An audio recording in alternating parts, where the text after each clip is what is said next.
ଭାରତରେ ବେକାରୀ ହାର ବୃଦ୍ଧି ପାଇଛି। ଗତ ସେପ୍ଟେମ୍ବର ମାସରେ ଦେଶର ବେକାରୀ ହାର 5.2% ବୃଦ୍ଧି ପାଇଛି। ଏହା ଅଗଷ୍ଟ ମାସରେ 5.1% ଥିଲା। ଉଭୟ ଗ୍ରାମାଞ୍ଚଳ ଏବଂ ସହରାଞ୍ଚଳରେ ବେକାରୀ ହାର ବୃଦ୍ଧି ପାଇଥିବା ଜଣାପଡ଼ିଛି। ଗ୍ରାମାଞ୍ଚଳରେ ଗତ ଅଗଷ୍ଟ ମାସରେ ବେକାରୀ ହାର ଥିଲା 4.3%। ସେପ୍ଟେମ୍ବର ମାସରେ ଏହା 4.6%କୁ ବୃଦ୍ଧି ପାଇଛି। ସେହିପରି ଅଗଷ୍ଟ ମାସରେ ସହରାଞ୍ଚଳରେ ବେକାରୀ ହାର 6.7% ଥିଲା।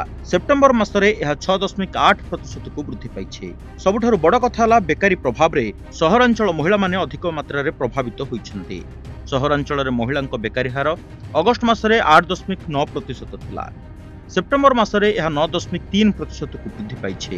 ସହରାଞ୍ଚଳରେ ଏହି ସମୟରେ ପୁରୁଷଙ୍କ ବେକାରୀ ହାର 5.9%ରୁ 6%କୁ ବୃଦ୍ଧି ପାଇଛି। ଏହି ସମୟରେ ଗ୍ରାମାଞ୍ଚଳ ପୁରୁଷଙ୍କ ବେକାରୀ ହାର ମଧ୍ୟ ବଢ଼ିଛି। ପରିସଂଖ୍ୟାନ ମନ୍ତ୍ରଣାଳୟର ସଦ୍ୟତମ ଆକଳନ ଅନୁଯାୟୀ କେବଳ ଶ୍ରମଶକ୍ତି ଅଂଶଗ୍ରହଣ ହାର ସାମାନ୍ୟ ବଢ଼ି 55%ରୁ ହୋଇଛି 55.3%।